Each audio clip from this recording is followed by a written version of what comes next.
Friends, welcome to Tamil star minutes channel. இன்றைக்கி சிம்பிளாக chicken gravy செய்கிறது எப்படிங்கிறத பற்றி பார்க்கலாம். இதுக்கு தேவையான பொருட்கள்: எண்ணெய், ஒரு பெரிய வெங்காயம், ஒரு தக்காளி, ஒரு கொத்து கருவேப்பிலை, இஞ்சி பூண்டு விழுது,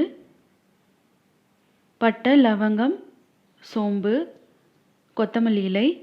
சிக்கன் நான் இன்றைக்கி 1/4 கிலோ எடுத்திருக்கேன். உப்பு தேவையான அளவு, மஞ்சள், மிளகாய்த்தூள், சிக்கன் மசாலா, கரம் மசாலா, தனியாத்தூள். இப்போ எப்படி செய்கிறதுன்னு பார்க்கலாம் வாங்க. இப்போது அடுப்பில் ஒரு வாணலி வச்சுக்கலாம்.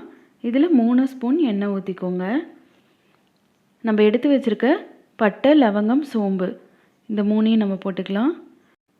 இப்போ நல்லா பொரிஞ்சிடுச்சு. கருவேப்பிலை போட்டுக்கலாம். இப்போ நம்ம பெரிய வெங்காயம் நீல வாக்கில் அரிஞ்சு வச்சுருக்கோம் இல்லையா, அது நம்ம எடுத்து போட்டுக்கலாம். இப்போ நல்லா வதக்கணும். நீங்கள் எப்போயுமே வெங்காயம் நல்லா வேகணும் அப்படின்னா கொஞ்சம் உப்பு சேர்த்துக்கோங்க. அது நல்லா டேஸ்ட்டு கொடுக்கும், சீக்கிரமும் வதங்கிடும்.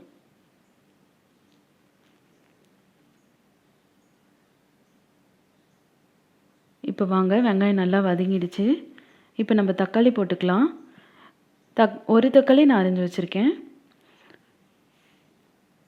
இப்போ நல்லா தக்காளியை போட்டு நல்லா வதக்கிடுங்க. இதுக்கு தேவையான அளவுக்கு நம்ம லைட்டாக உப்பு போட்டுக்கலாம். தக்காளி சீக்கிரம் வதங்கிடும். இப்போ தக்காளி, வெங்காயம் நல்லா வதங்கிடுச்சு. இந்த ஸ்டேஜில் நம்ம இஞ்சி பூண்டு பேஸ்ட்டு போட்டுக்கலாம். நான் இப்போ 1 ஸ்பூன் இஞ்சி பூண்டு எடுத்து வச்சுருக்கேன். இப்போ நல்லா போட்டு வதக்கிடுங்க, இந்த பச்சை வாசம் போகிற அளவுக்கு. இந்த டிஷ்ஷு செய்கிறதுக்கு ரொம்ப டைம் ஆகாது. ஒரு 15 to 20 நிமிஷத்தில் நீங்கள் செஞ்சிடலாம்.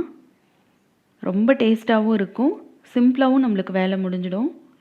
இப்போ பாருங்கள், நல்லா இஞ்சி பூண்டு பேஸ்ட்டெல்லாம் வதங்கிடுச்சு. நம்மளுக்கு அந்த பச்சை வாசம்லாம் போயிடுச்சு. இப்போ மஞ்சள் தூள் போட்டுக்கலாம், மிளகாய் தூள் போட்டுக்கலாம்.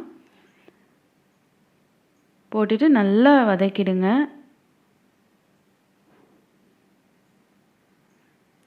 உங்களுக்கு இப்போவே நல்லா கமகமன்னு நல்லா வாசம் வரும். இந்த ஸ்டேஜில் நம்ம எடுத்து வச்சுருக்கோம் இல்லையா 1/4 கிலோ சிக்கன், இதை எடுத்து போட்டுக்கலாம். நல்லா போட்டுட்டு மிக்ஸ் பண்ணிவிடுங்க.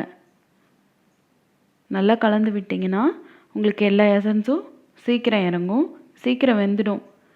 தண்ணி இப்போ இந்த ஸ்டேஜில் ஊற்றக்கூடாது. நல்லா வதக்கிட்டே இருங்க.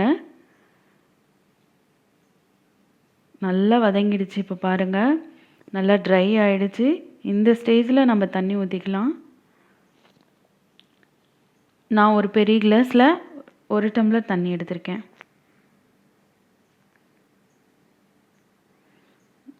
இப்போ நம்ம மூடி வச்சிடலாம். இப்போது நான் ஒரு 5 நிமிஷம் வச்சுருந்தேன். நல்லா உங்களுக்கு சிக்கனும் வெந்துடுச்சு. இப்போ இந்த ஸ்டேஜில் நம்ம எடுத்து வச்சுருக்க மசாலா தூளெல்லாம் போட்டுக்கலாம். போட்டுட்டு நல்லா கலந்து விட்டுருங்க. இப்போ உங்களுக்கு தேவையான அளவுக்கு உப்பு சேர்த்து நீங்கள் காரம், உப்பு எல்லாமே சரியாக இருக்கான்னு நீங்கள் செக் பண்ணிவிட்டு ஒரு 5 நிமிஷம் இதை மூடி வச்சுடுங்க. உங்களுக்கு சூப்பரான சிக்கன் கிரேவி ரெடி ஆகிடும். இப்போ பாருங்கள், சூப்பராக சிக்கன் கிரேவி ரெடி ஆகிடுச்சு. இந்த டிஷ் உங்களுக்கு பிடிச்சிருந்ததுன்னா லைக் பண்ணுங்கள், ஷேர் பண்ணுங்கள், கமெண்ட் பண்ணுங்கள் அண்ட் சப்ஸ்கிரைப் பண்ணுங்கள். தேங்க்ஸ் ஃபார் வாட்சிங் தமிழ் ஸ்டார் மினிட்ஸ்.